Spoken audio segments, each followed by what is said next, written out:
Você já se perguntou como o mundo de The Last of Us chegou àquele ponto? Como um simples fungo conseguiu destruir civilizações inteiras e transformar humanos em criaturas irracionais? O que você vai ver aqui não é teoria, é um mergulho profundo na origem e no funcionamento real da infecção por Cordyceps, um parasita que existe de verdade e que inspirou um dos apocalipses mais assustadores da ficção. Mas atenção, cada detalhe revelado neste vídeo importa, porque o que parece só parte de um jogo pode ter raízes muito mais próximas da nossa realidade do que você imagina. Então já se acomoda aí, aumenta o som, se inscreve no canal e acompanha até o fim, porque dessa vez, o que parece ficção talvez seja só o primeiro aviso da realidade que vem por aí.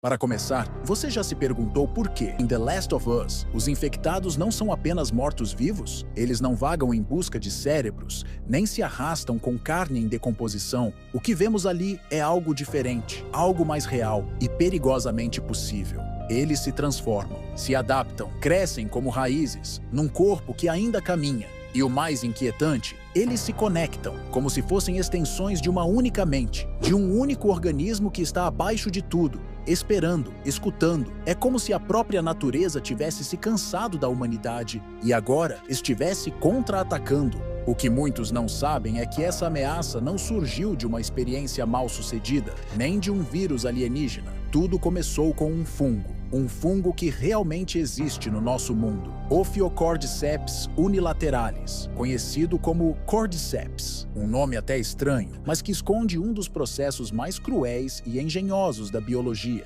Na natureza, ele infecta formigas, mas não apenas por dentro, ele as domina, altera seus comportamentos, muda suas rotas, suas decisões, seus instintos, e depois que termina de usá-las, as mata e brota do cadáver, espalhando seus esporos para começar tudo de novo. No jogo, essa infecção sofre uma mutação, e ao contrário do que muitos acham, não é algo impossível. Os criadores se basearam em estudos reais de micologia e mudanças climáticas. E se o Cordyceps, que só sobrevive em temperaturas específicas, encontrasse no aquecimento global uma brecha? E se, ao invés de insetos, eles começassem a testar em humanos? Bom, foi isso que aconteceu.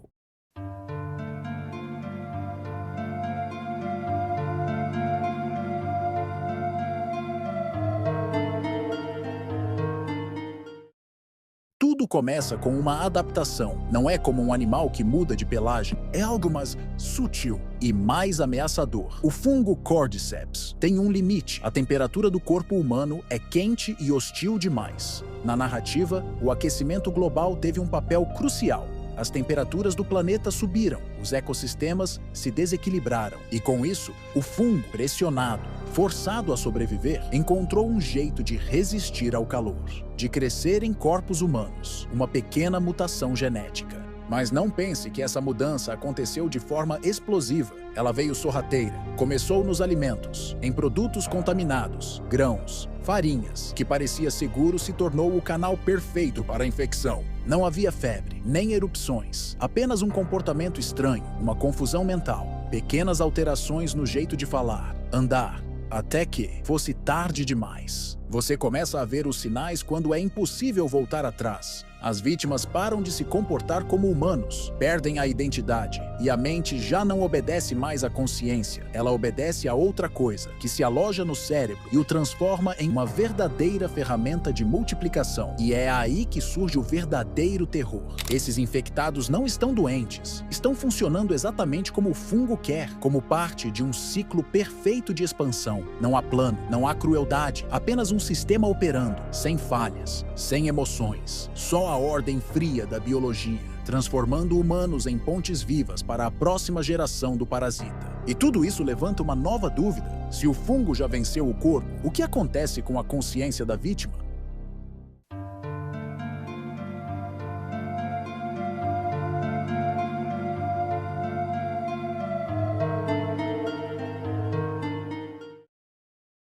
Ok, Já sabemos que eles andam, gemem, reagem ao som, à luz, ao cheiro. Mas será que ainda pensam? Essa talvez seja a pergunta mais incômoda de todas. Quando um humano é infectado pelo Cordyceps, o corpo muda, isso é visível, mas o que acontece dentro da mente é muito mais perturbador. O que muitos não consideram é que o Cordyceps não apaga o cérebro de imediato, ele reconfigura. Isso significa que durante um certo tempo, a pessoa ainda está lá, presa, confusa, imobilizada dentro de um corpo que já não responde à sua vontade. Agora, imagine a sensação de estar acordado num pesadelo do qual não dá para sair, testemunhar em silêncio, o próprio corpo sendo usado para ferir outras pessoas, você gritando por dentro e ninguém podendo te ouvir. No jogo, isso não é dito com todas as letras, mas é sugerido.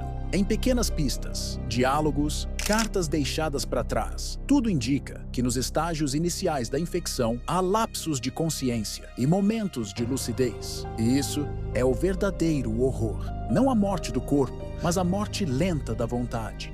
À medida que o fungo se espalha pelo sistema nervoso, ele assume o controle total, mas não de uma forma aleatória. O Cordyceps sabe exatamente o que está fazendo. Alguns infectados, como os instaladores e os baiacus, são o estágio final dessa metamorfose. Não há mais rosto, nem fala, nem olhos. Apenas crostas de fungo, onde antes existia um ser humano. Mas o que ninguém pode afirmar com certeza é: será que lá no fundo, mesmo nesses estágios avançados, a consciência ainda está viva? E é esse o ponto em que a infecção deixa de ser biológica e se transforma numa prisão viva.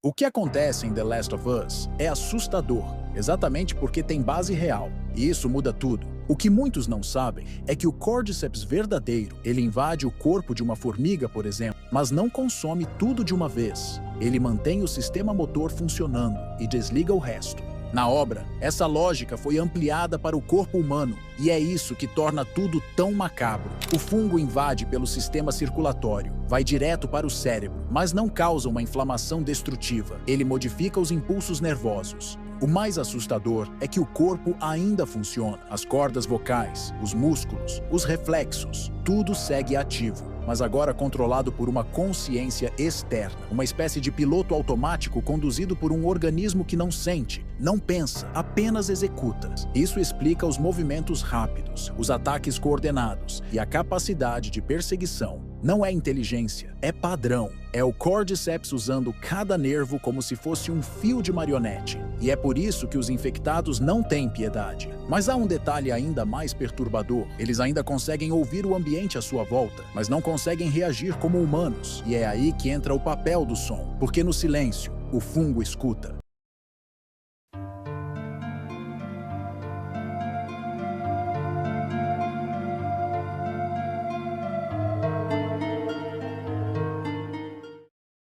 Como dito anteriormente, o que acontece é que o fungo, ao assumir o controle do cérebro, deixa intactos alguns sentidos para maximizar sua propagação. A audição é um deles. O infectado não sente medo, não tem pensamento racional, mas é hipersensível a sons. Eles funcionam como iscas, gatilhos que despertam os instintos mais primitivos do hospedeiro. Um barulho, por mais baixo que seja, vira um farol para eles. Cada estalo, cada sussurro coa como um chamado irresistível, mas não para atacar por vontade própria. Eles obedecem a uma programação primitiva, e é por isso que o silêncio vira a maior defesa dos sobreviventes. Além disso, os infectados em diferentes estágios apresentam variações na audição. Os mais jovens, como os runners, são muito mais sensíveis. Já os instaladores, que perderam a visão, dependem quase que exclusivamente desse sentido aguçado. Mas o que muitos não param para pensar é que esse mecanismo não é um erro do parasita, é uma estratégia perfeita de sobrevivência, um sistema tão refinado que nos faz questionar: quem está realmente no comando? O hospedeiro ou o fungo? E é essa dúvida que torna a história do Cordyceps ainda mais sombria.